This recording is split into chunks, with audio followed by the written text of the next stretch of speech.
The story reads, Tosui was a well-known Zen teacher of his time. He had lived in several temples and taught in various provinces. The last temple he visited accumulated so many adherents that Tossui told them he was going to quit the lecture business entirely. He advised them to disperse and to go wherever they desired. And after that, no one could find any trace of him.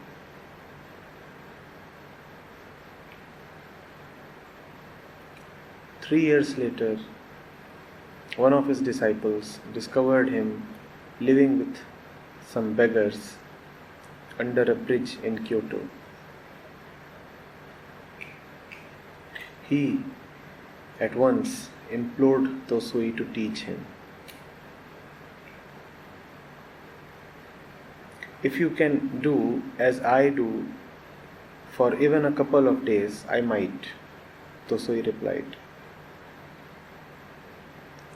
So the former disciple dressed as a beggar and spent a day with Tossui. The following day, one of the beggars died. Tossui and his pupil carried the body off at midnight and buried it on a mountainside. After that, they returned to their shelter under the bridge. Tossui slept soundly the remainder of the night, but the disciple could not sleep. When morning came, Tossui said, "We do not have to beg food today. Our dead friend has left some over there." But the disciple was unable to eat a single bite of it. "I have said you could not do as I."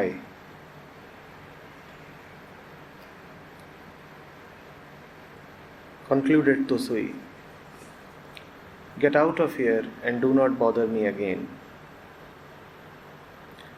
So here are the questions.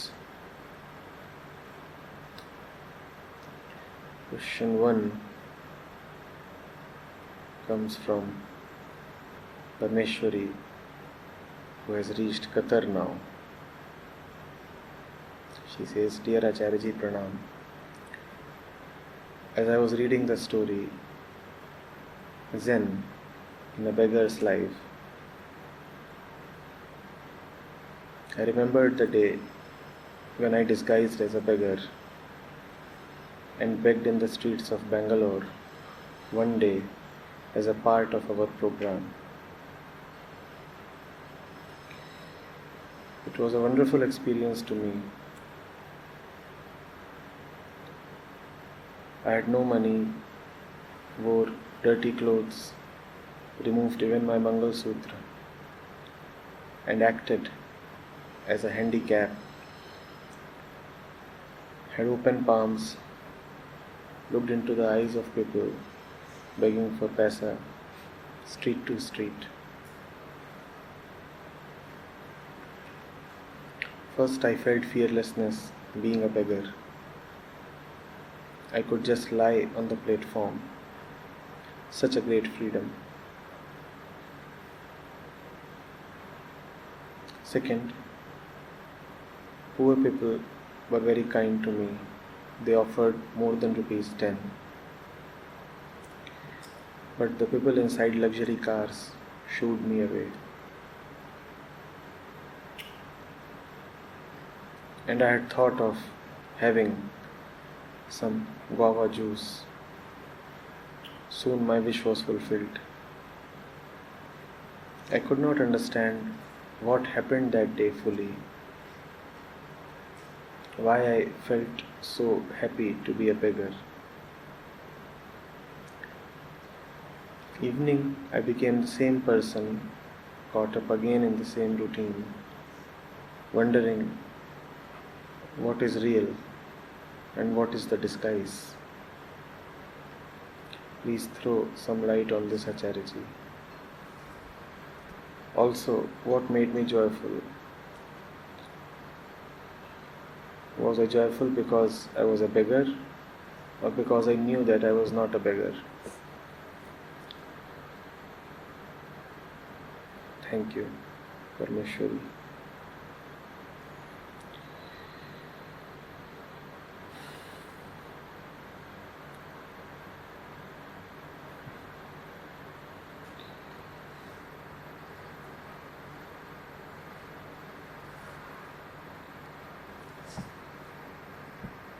The mind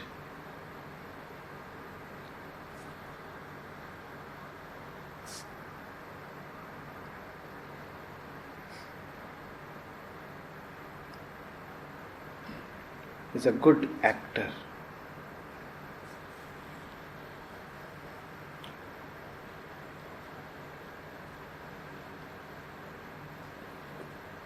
You can train it to take up many roles. In fact, with sufficient practice, the mind can take up any role.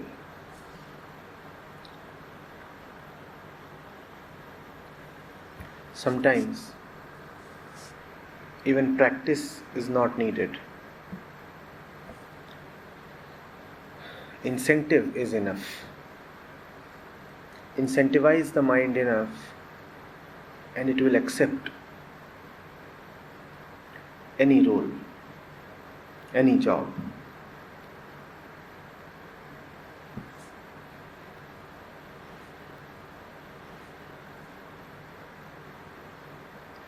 So the mind is quite versatile, is sometimes this, is sometimes that. And all that is very good. All that tells of a skilled actor.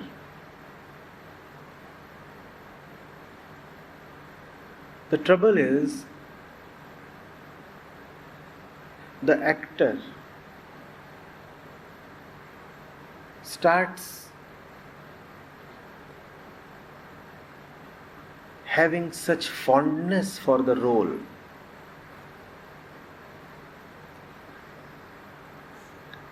that it forgets, and often totally forgets,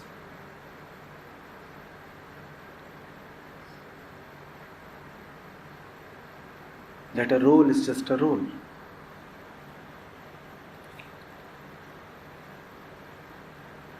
A script is just a script. It may be great fun to utter some pre-scripted dialogues.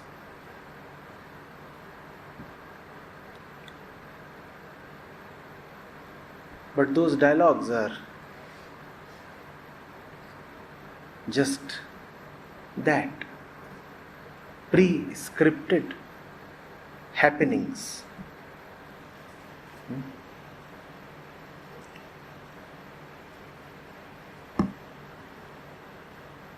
In fact, the more the actor becomes deft at playing his role, delivering the dialogues, the more incentive he has to repeat the role.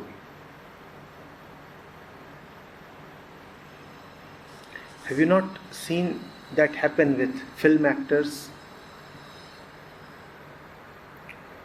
Once they get success and appreciation and comfort and money,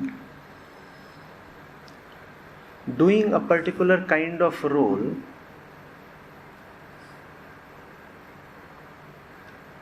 they again and again repeat themselves. The name of the movie keeps changing. The character remains essentially the same. And he's again appreciated and again appreciated. The risk in trying something different keeps increasing, and the incentive in sticking to the comfort zone too keeps increasing.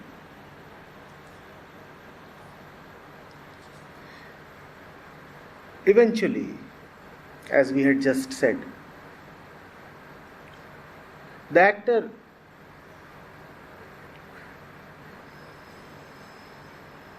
becomes typecast.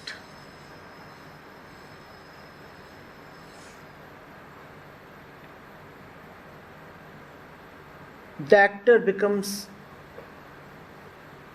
very identified with one role. His ability to don diverse personae diminishes.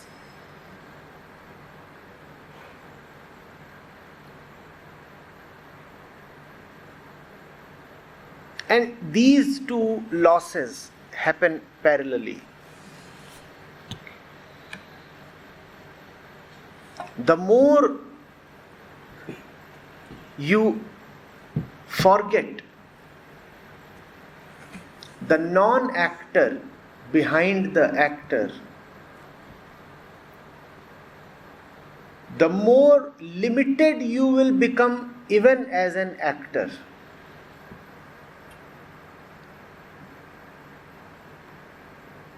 Getting it?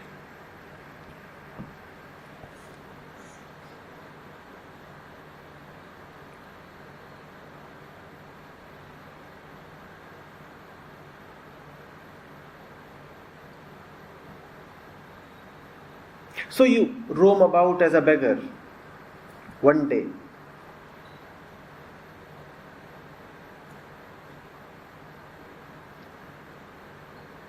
And that roaming gives you a certain delight,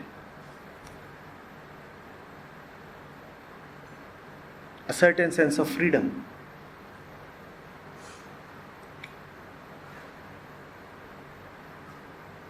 Where is that freedom coming from? I'll give you a couple of indicators.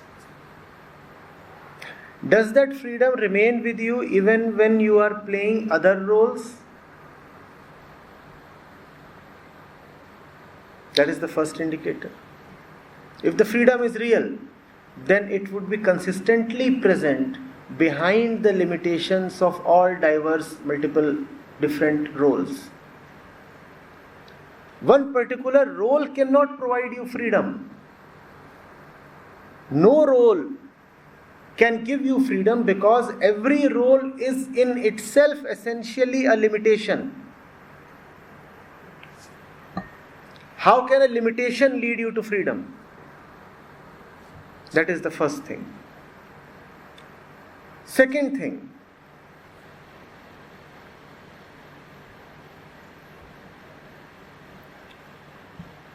is it not possible that while role-playing as a beggar, you still remember something beyond the beggar? Wait, don't conclude too quickly. I'm not saying that while role-playing as a beggar, you are really remembering the non-actor.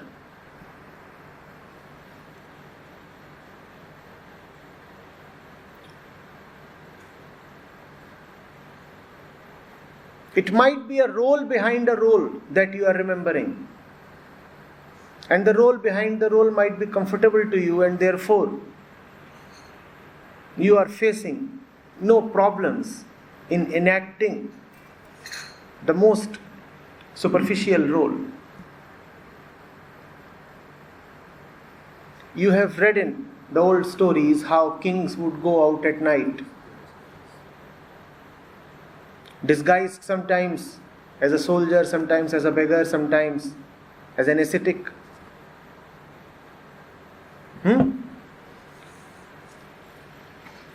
They wanted to see how the kingdom is doing.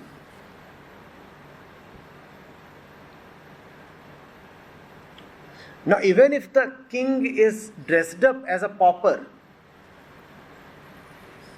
even if the king is role-playing as the pauper, what does he still remember? He remembers that he is the king. So, he remembers the role behind the role. That does not mean that he is in touch with the non-actor. The comfort that the beggar king finds himself in is not really a spiritual thing. That comfort is a fake comfort. That comfort is coming from another role. Please, you have to understand this.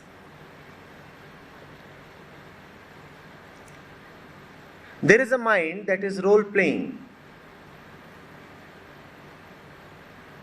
acting in a way,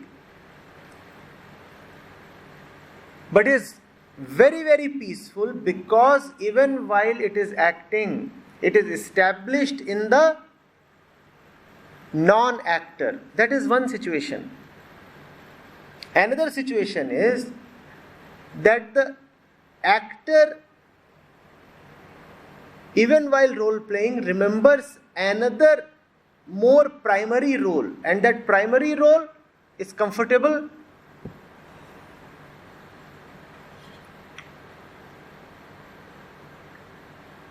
And therefore, the memory delivers comfort.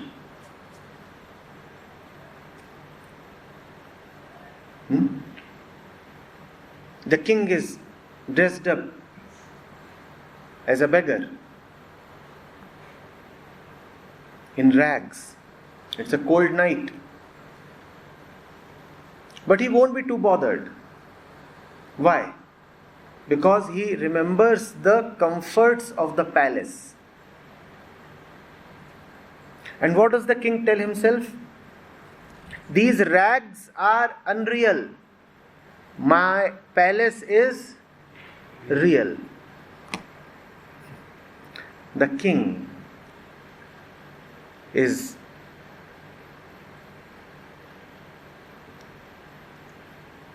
deluded.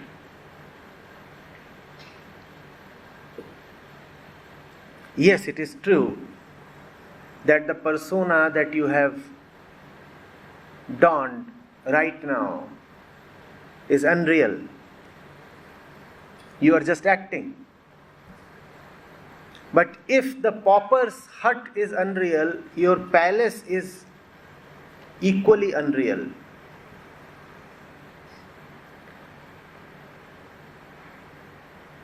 Remembrance is saving you.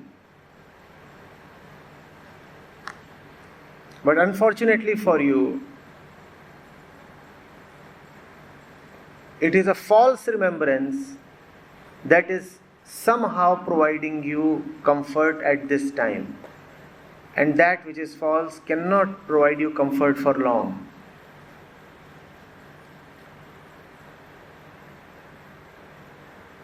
Right now, the pauper's clothes and hardships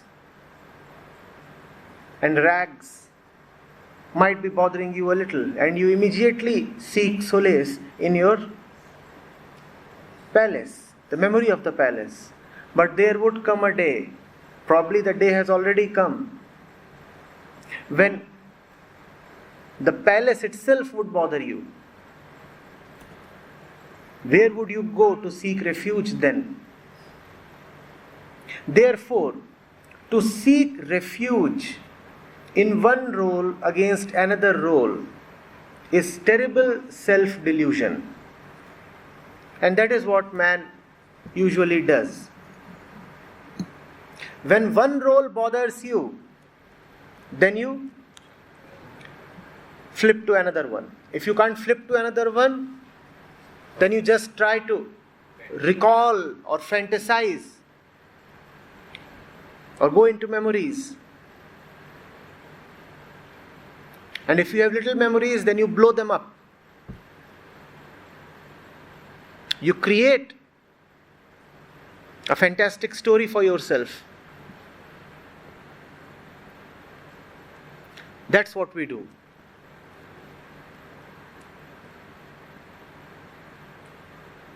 The actor gets so lost in the role that if the role bothers him, then the only refuge he knows is in another role. He has totally forgotten whether there is reality beyond the role. It's a very old trick. It works for a while and then bombs. Its harmfulness lies in the fact that it does work for a while.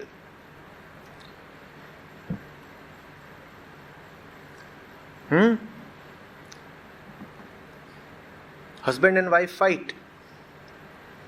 The role of the husband and the role of the wife is right now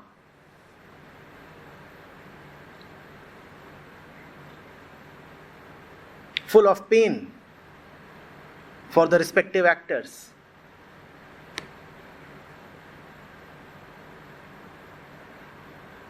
So the husband rushes away to some place, and so does the wife. The wife becomes a daughter. She has gone to the father. Roles have been changed.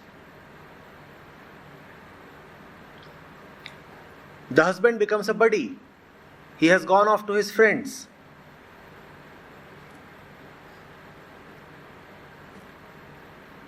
From the prickly role of the husband, he has changed the role to friend. Let's have some beer, please. We are single again. It's a bachelor's party.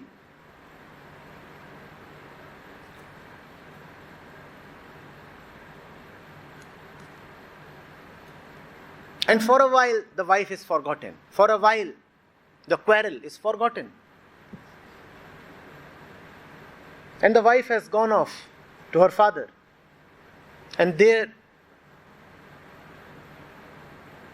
the issues are different. For a while, the mind gets distracted. The mind gets an opportunity to forget the ugly quarrel she has just had with the husband. When one role troubles you, find shelter in another role. But that doesn't help. That doesn't help.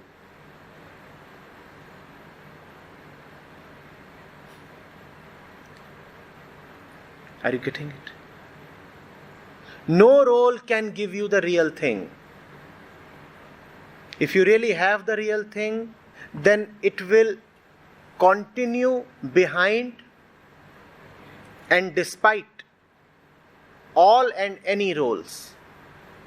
And that which you have, if it gets impeded by a particular role or gets boosted by another role, then you should know it to not be the final thing.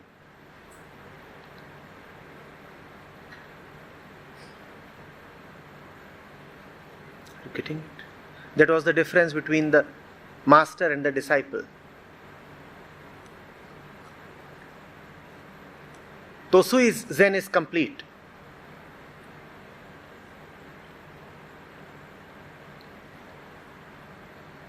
Doesn't matter what is happening. 3 years back, he was a glorified teacher. Right now, he is a beggar living under a bridge. Not only is he living under the bridge, one of the fellow beggars has just died.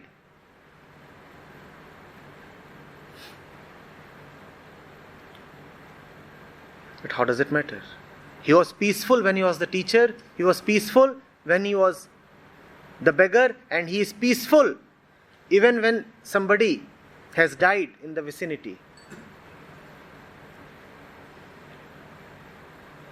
He goes and buries the body, comes back, and peacefully sleeps. In the morning he wakes up and says, chill. The dead one has left some food for us. No need to beg today. The student is comfortable only in the role of the student. The teacher is comfortable even when he is not role playing as the teacher. And that really is the genuine teacher.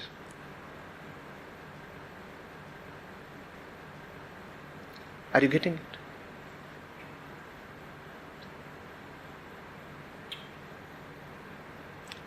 The teacher is always with the one who is beyond all roles and is yet the source of all roles. And that blesses the teacher with the fantastic freedom to take on all roles.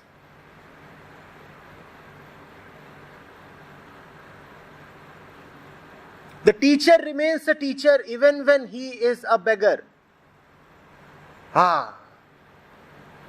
Unfortunately, the student starts becoming uncomfortable when he is a beggar. And that is why the teacher is the teacher and the student is the student. Now you know how the story would pan out. Let me forecast it for you.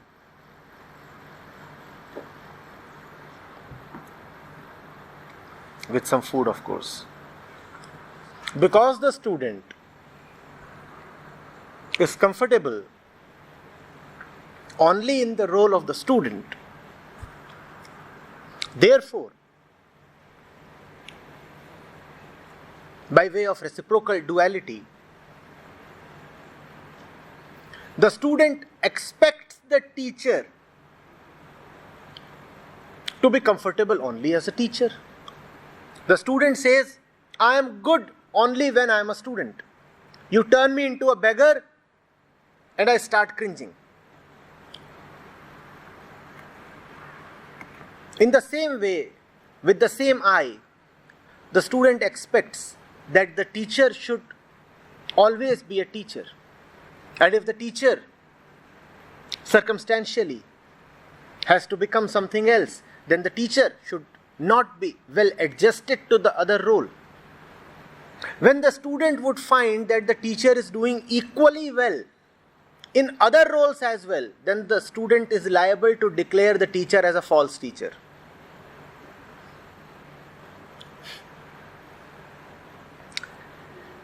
You see, the student is saying, I am good only when I am a student. And the student extends that to say that the teacher should be good only when the teacher is a teacher. That is, the teacher is role playing as a teacher.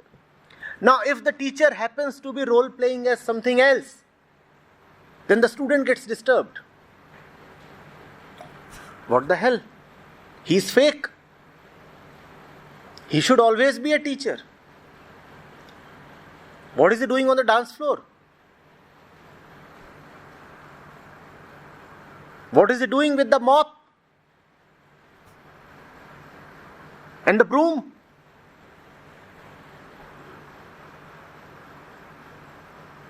What is he doing with the sword? The teacher should always be a teacher. Why is he role playing as anything else? Son, daughter. The teacher can role play as anything exactly because the teacher is a teacher. Had he been any less a teacher, then he would have always remained just a teacher. Because the teacher is fully a teacher, so he is free to not role play as a teacher. He says, I'll go and stay under a bridge as a beggar. No discourses, no teaching, no satsang. I'll just have a good time with the begging bowl. Daily morning I'll go out with my fellow beggars, and they are a nice lot. Nicer than all you disciples. You frustrated me with your stupid questions. These beggars are so simple. They do not ask for anything. They don't want answers. They only want bread. That's good. So together we hang about.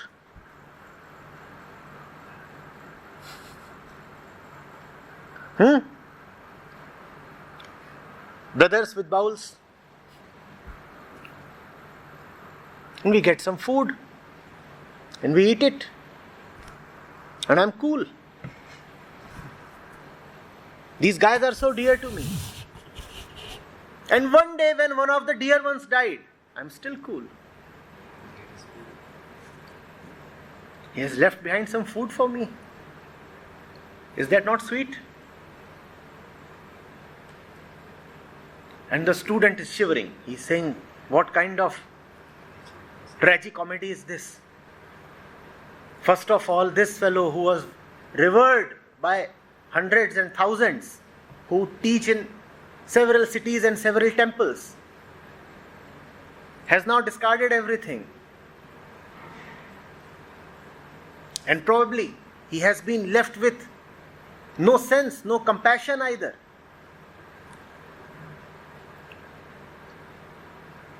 One of his brothers just expired.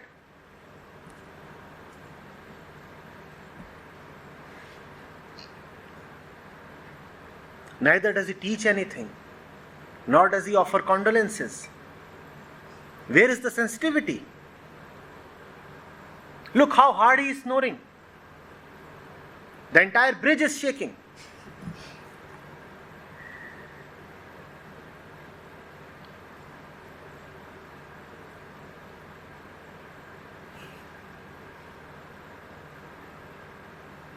Getting it. You can, of course, play any role. That is your ultimate freedom. But don't get obsessed with a few particular roles. Be a versatile actor. Be a complete actor.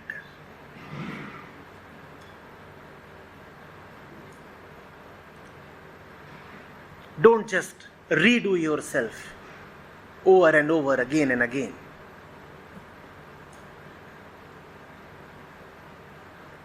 In that lies the fun of living. That is the existential game. But remember that you can wear multiple hats only when your head has no particular size.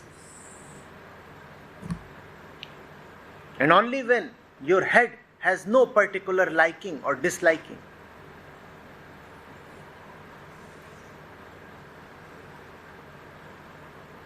Which means you have to be constantly in remembrance of the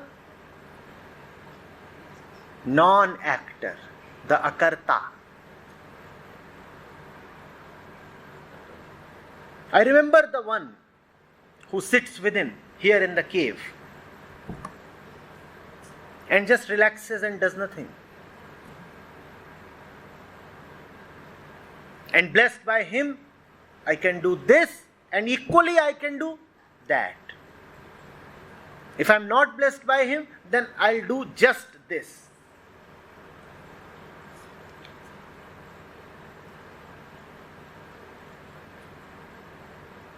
Are you getting it? The one who is not identified with one thing becomes available to everything. Such is Tosui.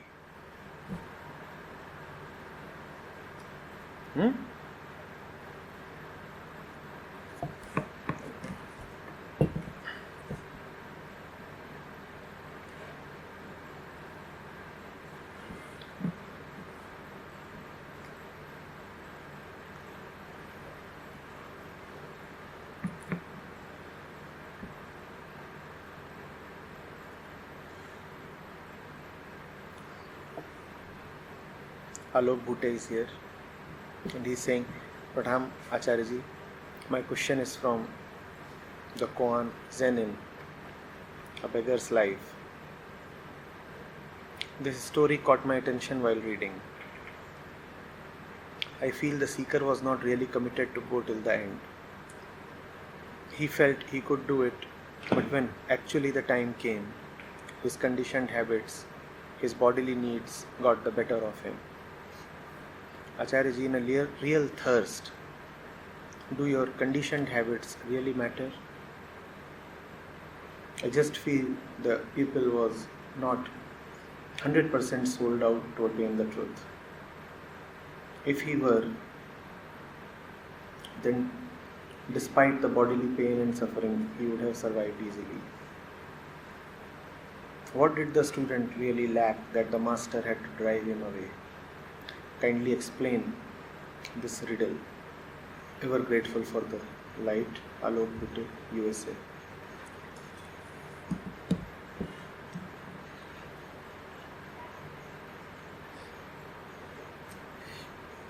A lot of what you are asking about, Alok, has been covered in my response to Parmeshwari ji.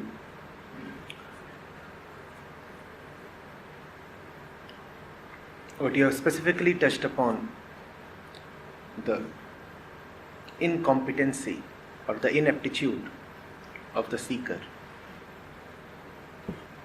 I'll speak on that.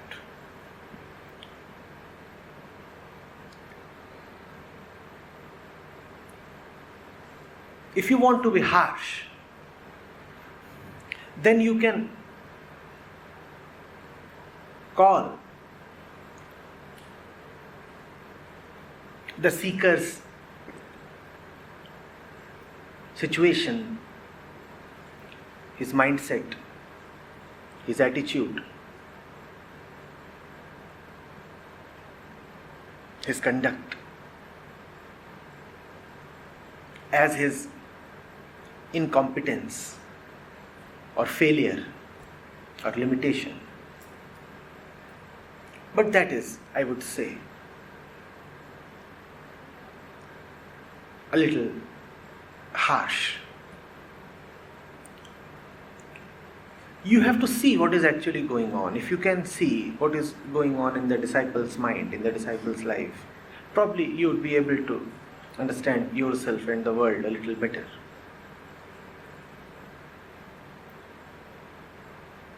What is the disciple seeking? The disciple is seeking liberation. We start from here, don't we? The disciple is really seeking liberation. And for the sake of liberation, he finds out Tossui. And where does he find out Tossui? Under the bridge, living in a strange way. Right? Throughout the narrative, do remember what the disciple begins with. He begins with his search for liberation. So he finds Tossui. Now, because he is seeking, he is a seeker. If he is a seeker, then Tossui is helpful to him only as a teacher. That is the form of Tossui that he wants to see. And the particular form of Tossui that the seeker wants to see emanates from the form that the seeker is wearing. What is the seeker wearing? Seeker is wearing the form of the seeker. The seeker is saying, I am the seeker. I am the seeker. If I am the seeker, then Tossui should be the teacher. Right? You are a sick man, a patient, let's say, and you visit the residence of a doctor, and the doctor lives in a huge residence.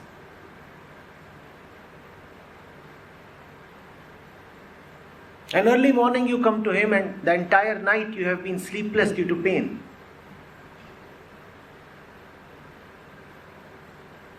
Early morning you rush to the doctor, and what do you find?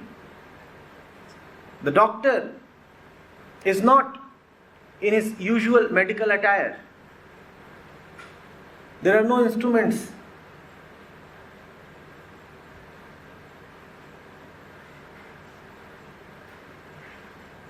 The usual dial is not round his neck. The stethoscope is missing. Instead, the doctor is in sports wear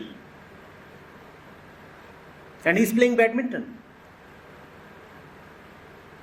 And he's an excellent badminton player. What movement, what coverage, what smashes, what drops, what accuracy, precision, power, wow. Now would you stand there and applaud the player? Would you? And the player is fantastic, I tell you, he's a treat to watch. But what would you do? You would say, what the hell? What business does a doctor have playing badminton? You cannot appreciate the beauty in his game. To you, he must be a doctor because you are identified with being a patient. That is the situation of the disciple. The disciple cannot appreciate the beauty in Tosui the beggar because the patient is suffering.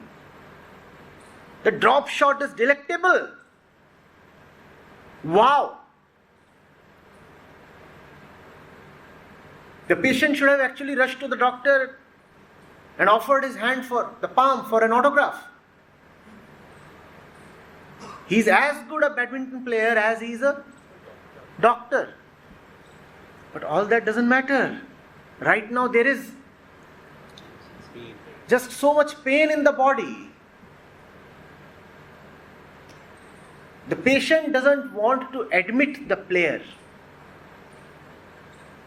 All that the patient wants is a doctor. Are you getting it? And that is all right. But there is a better way of living and seeing, perhaps. Looking at the judgment of the player, looking at the competence of the player, the patient could tell himself, if he is so very smooth in his movement on the court, then he is likely to be excellent. Even with his movements in the operation theatre.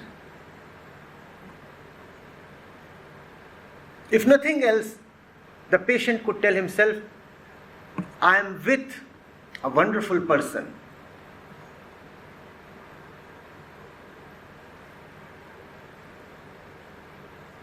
The beauty in the game could have been appreciated for a while.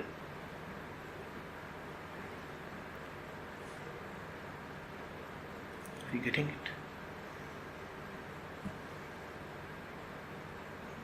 That is where the student has gone wrong. Because the student is merely the student. So he has burdened the teacher with being merely a teacher. Repeat this with me.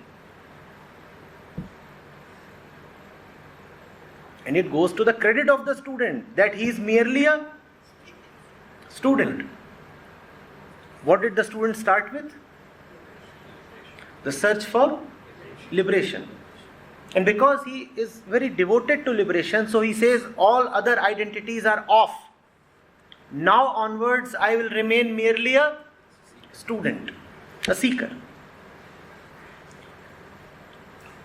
Consequently, he expects the teacher to remain merely a teacher. But sir, the student and the teacher are not two poles of the same duality. The student cannot expect from the teacher what he sees in himself.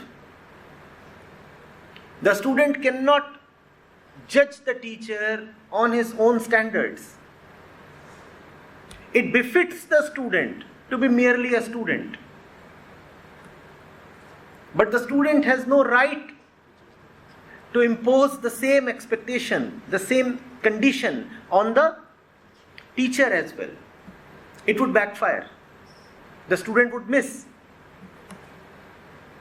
When the student sees that the teacher is multitasking, multi-rolling, multifaceted, lives diverse lives, then the student would be disappointed and hence he would quit the teacher. And all that would hurt the student.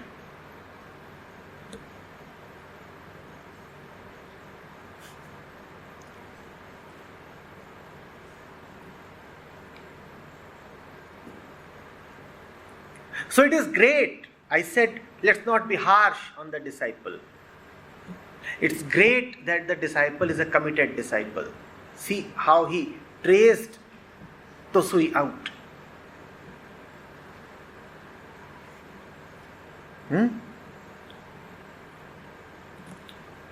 Let's be a little compassionate, a little more accommodative. The disciple is trying hard. It's just that he is forgetting something very essential.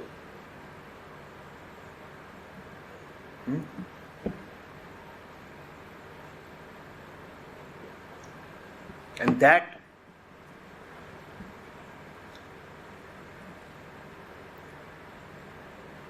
is a common mistake to happen, Alok.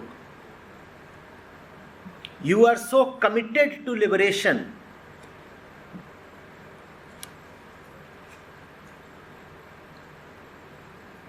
that the teacher becomes smaller to you than liberation. Sir, the teacher is bigger than liberation.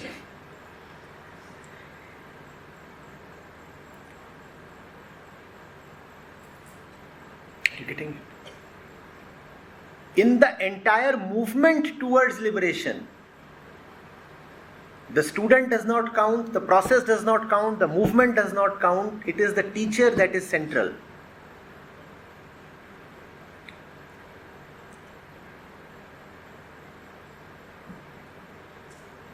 You see, this camp is organized. And Anshu did everything to make everybody comfortable. And this camp is organized because Anshu is a good student. And he wants to take the mission forward, touch as many people as possible. With dedication and labor, he would have contacted you, helped you out in various ways, guided you, arranged stuff, this, that, many things. But in all this, he just forgot to book my tickets. That's the mistake the student makes. Seriously. After midnight yesterday, we sat on that open air podium there.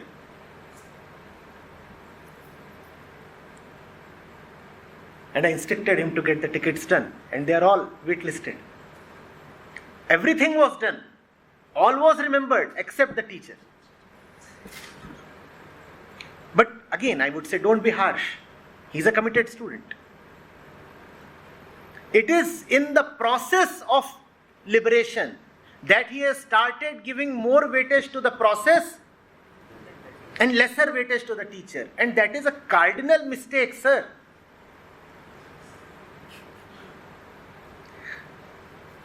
That is the same mistake that Tosui's disciple was making.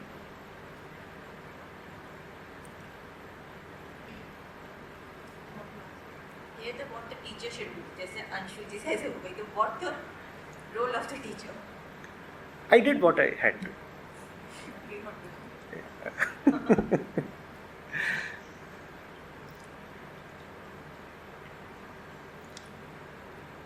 I offered him a couple of new chicken kurtas. That would help him remember me a little more. Exactly.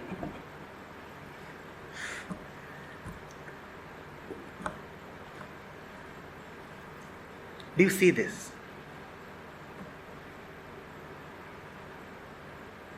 So, Tosui taught the disciple to be a student. Let's give the disciple a name. What's the name? Anshu, obviously, Anshu. So, there is Anshu. And Tosui taught Anshu, it's very important to seek liberation.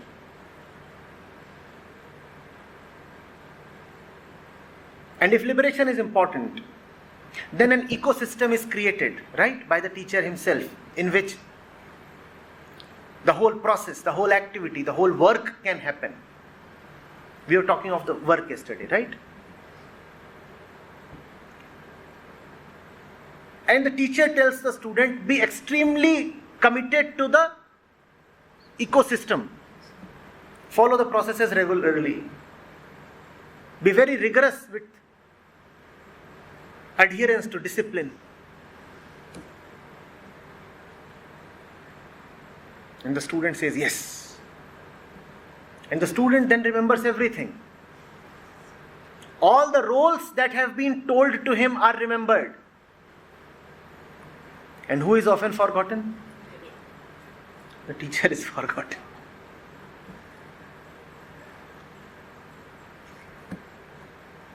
Even as I sit here, you see, when we came here, I told Anushka, I have forgotten to take one of my medicines.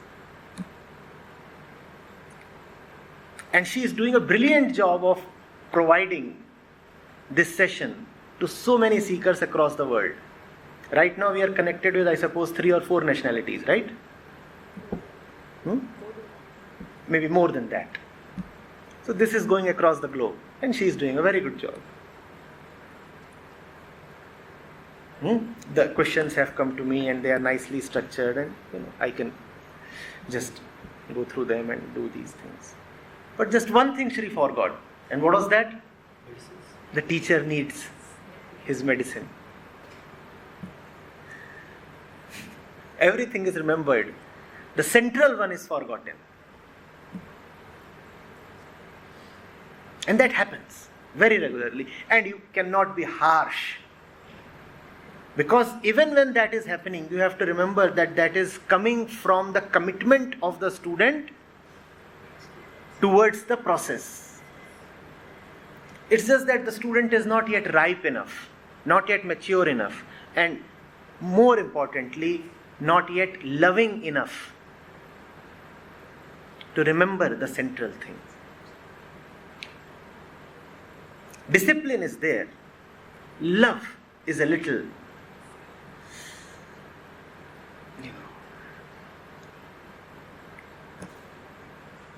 Rosemarin is here after long.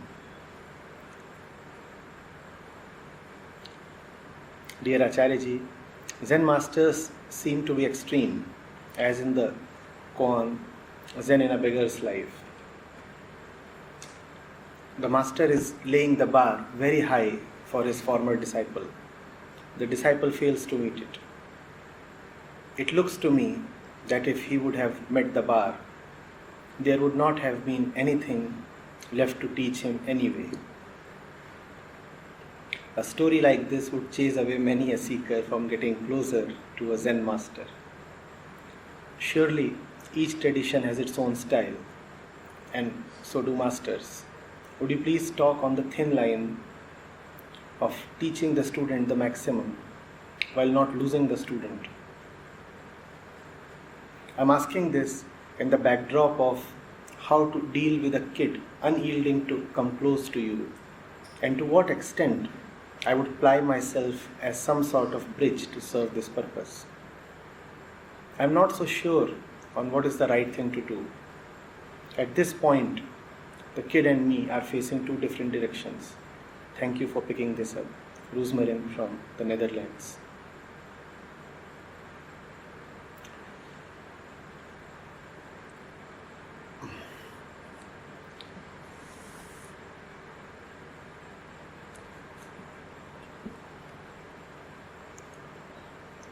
All that we know here, Milind, is just a small part of a great story.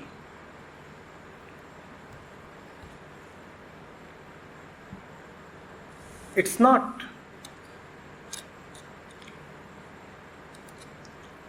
a mathematical puzzle. It's not a management case.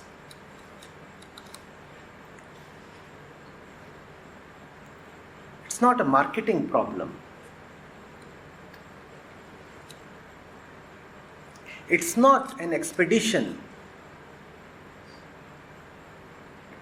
with a desired outcome. We are not playing a video game in which we want to achieve a particular output in the least possible time.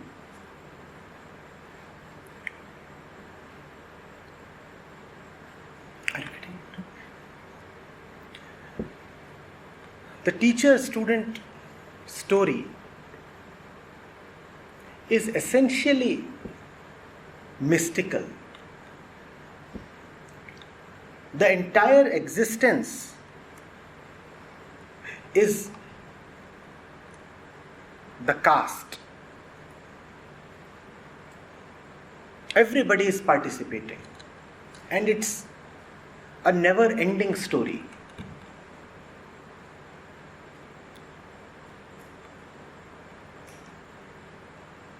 Which means you can never say that the student has remained unyielding or that the teacher has failed.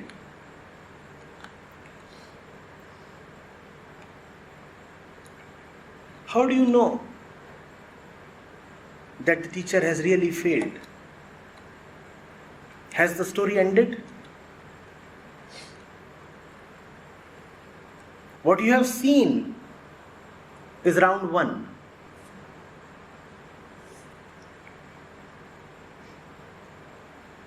Sometimes, unluckily for us, round one itself is 80 years, which is the entire lifespan of a human being.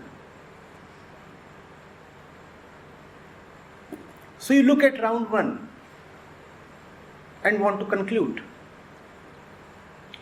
But a conclusion is not yet in place. You are hurrying. There will be round 2, round 3, round 4. And unlike in boxing, it won't stop at round 12 even. So when does it stop? Are there knockouts? Yes, there are knockouts. But.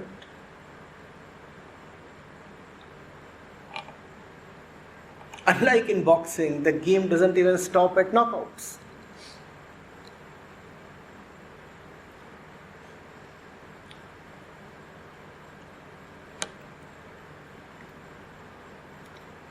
The one who has been knocked out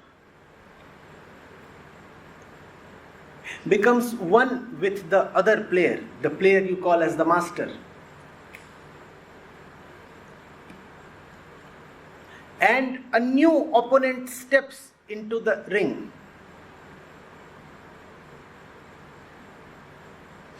So the game continues, which means no defeat for either party is ever final. Which means no victory for either party is ever final.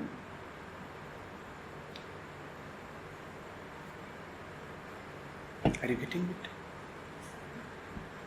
And we are not machines. Yet we want to predict events as if they were mechanical, scripted, predictable. How do you know what happened after Tosui turned away the disciple? How do you not know that that was the moment of the disciple's enlightenment? Why do you think that the harshness of the teacher is misplaced? The story does not end where you think it does.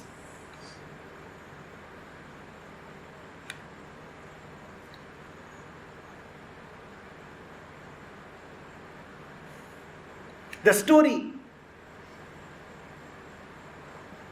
leaves you tantalized, puzzled, sometimes even a little upset.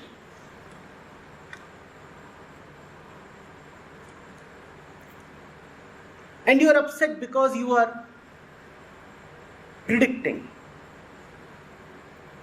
The little one within wants to predict.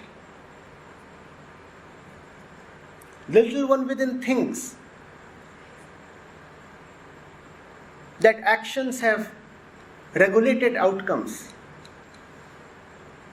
and that there is one final desired outcome. So it wants to play the whole thing like a video game. It wants to play the whole thing like a management strategy game. The teacher-student game is not a management strategy game. The great imponderable called love is a part of the mix here, Rosemary. So you never know what may happen next.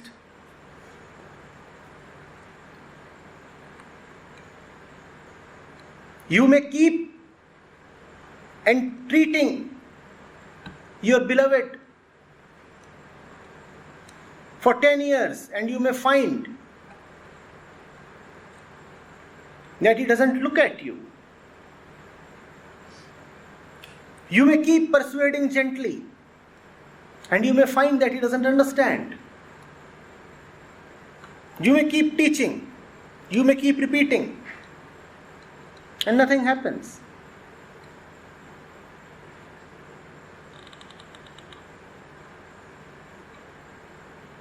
And one day, in a fit of frustration, you slap him hard. And you expect him to now curse you and leave. But that is the day, that is the moment. He looks at you. His cheek still red with the imprint of your angry palm and says, I love you.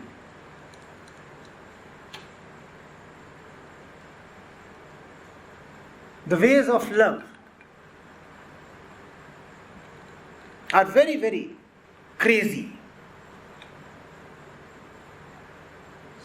And the master-disciple story is essentially a story of crazy love.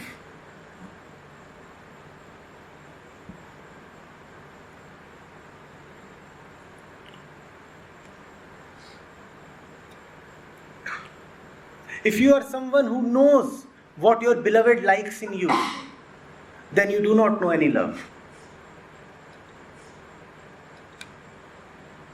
Because if you know what your beloved likes in you, then your love is very mechanical, very pre-programmed. You would be able to accentuate and highlight those aspects of your being which you think your lover likes, and thereby you will be able to materialize, control, regulate, and govern love. And love that can be governed or predicted or regulated is no love at all. Love has to be very, very blind. Love has to be very, very eccentric.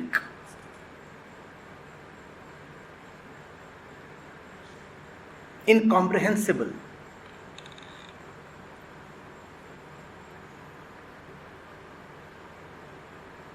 How are you sure, Rosemary, that those who hate the teacher are not more closely locked in than those who claim that they respect the teacher?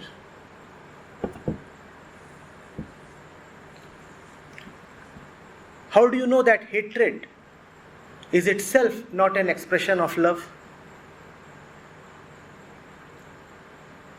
If you had nothing to do with someone, would you stubbornly avoid him? If you are stubbornly avoiding something or somebody,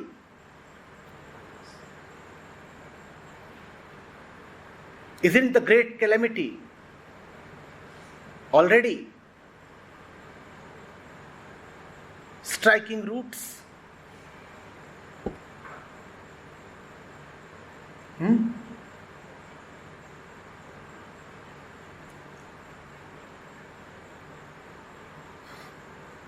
The whole thing is beyond our normal perception.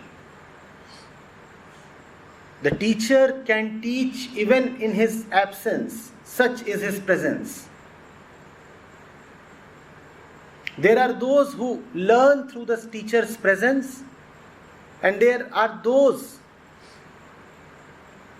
who deprive themselves of his presence so that the suffering of deprivation can help them remember the teacher all the time.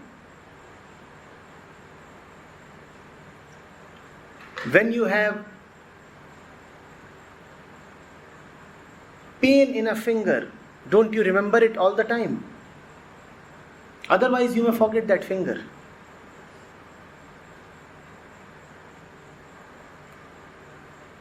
And the ego is a quirky being. It's very, very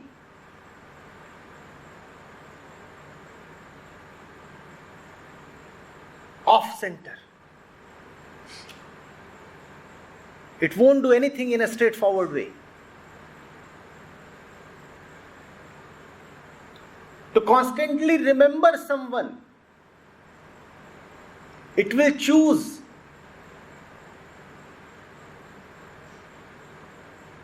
to distance itself from that someone. Now that distance will create a suffering, and suffering helps you remember more constantly, like the paining finger.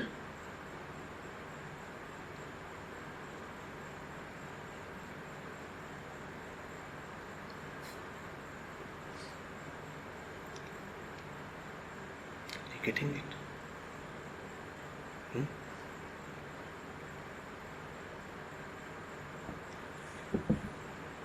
If you would delve into the spiritual literature of East and elsewhere, you would find the greatest of realizations coming at the most unexpected moments, Rosemary.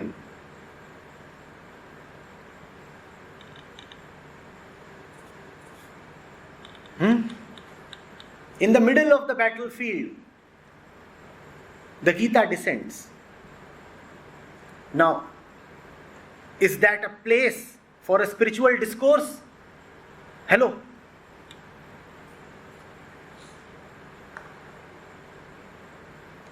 But it happens. But you would be justified if you say, isn't this too harsh a condition? That for the Gita to come, thousands must die? Yes, your complaint is genuine. Complaint registered, Ruzmarin. But that's how it happens. For the Gita to come,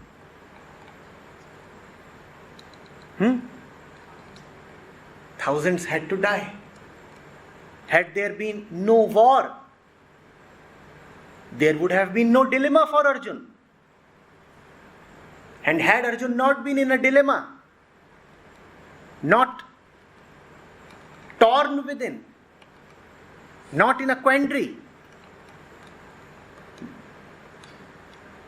the Gita wouldn't have been told.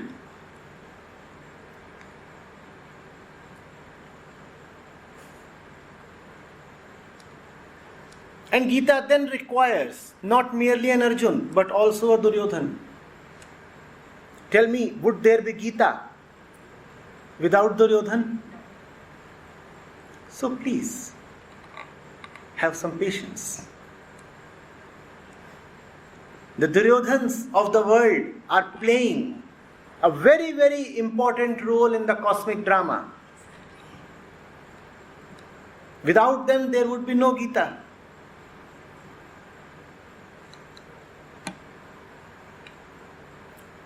Would there be the cross without Judas? No.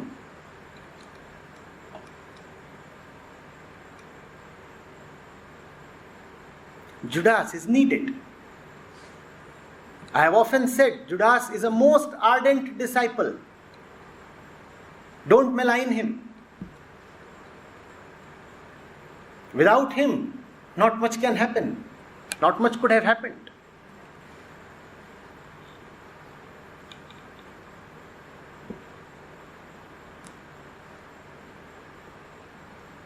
You getting it? Look at Ravan. Would you have remembered Ram without Ravan? Without Ravan, Ram would have been an insignificant prince.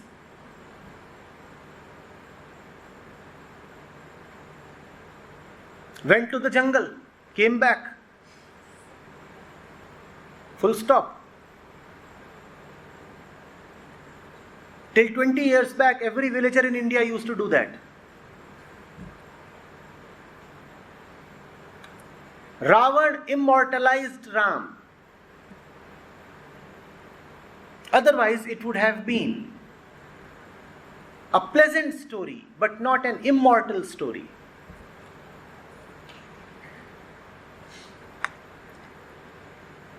And on his deathbed, Ravan says, this is probably the only way I could have met Ram.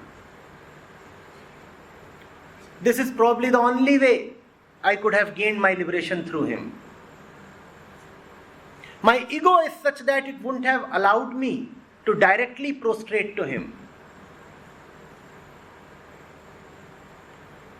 The only way he could have touched me, the only way I could have allowed him to touch me was through his arrows. When his arrows touch me, it is such a great pleasure. Hanuman loves it when Ram touches him, doesn't he? But Hanuman has ego of a particular kind. He is a simple, straightforward being. So he just goes to Ram, and when Ram blesses him on the head or the forehead, Hanuman is delighted. Ravan is a different kind of being. He too wants the blessings of Ram. But then he won't let Ram come to him. That's the kind of conditioning he has. So he says, if you want to touch me, hit me. Sometimes that's how you want your lover to touch you. You say, hit me hard. These things cannot be measured on a moral scale.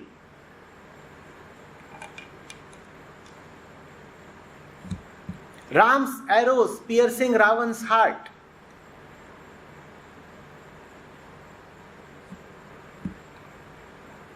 Are like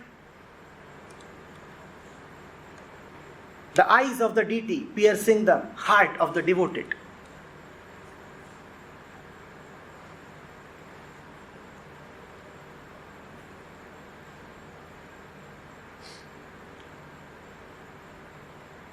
In a dance, Rosmarin, there are all kinds of steps, aren't there? Or do you just want one simple kind of step? Everybody keep moving forward in a straight line, don't deviate, don't budge. That would be a military parade, not a cosmic dance. In a cosmic dance, somebody moves forward, somebody moves backward as well. Hanuman moves forward, Ravan moves backward, and all are coming together to give us this existential delight. All are dancing to the same tune. The steps are different.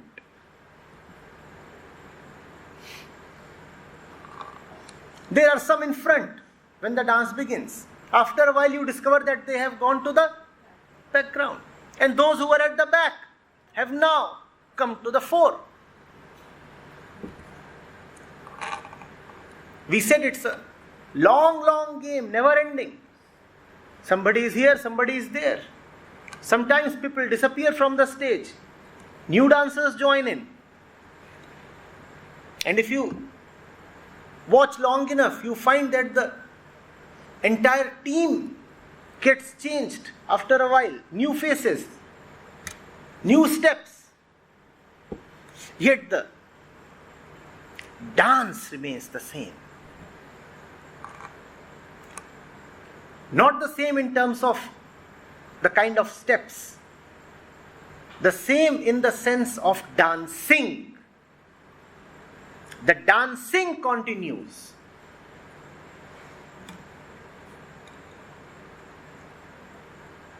Are you getting it?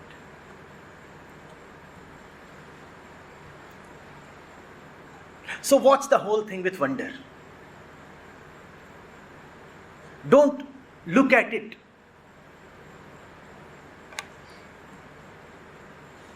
as some kind of code to be cracked.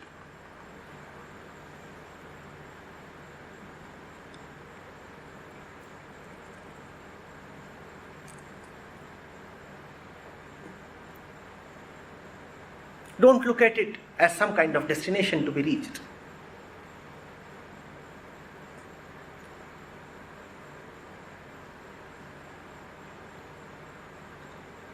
All that is ego. Avoid.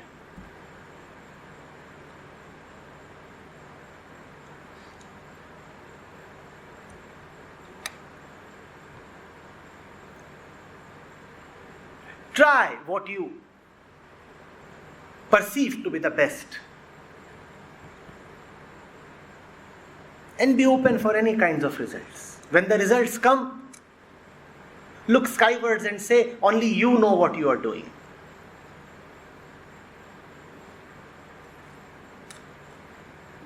I'm saying both things.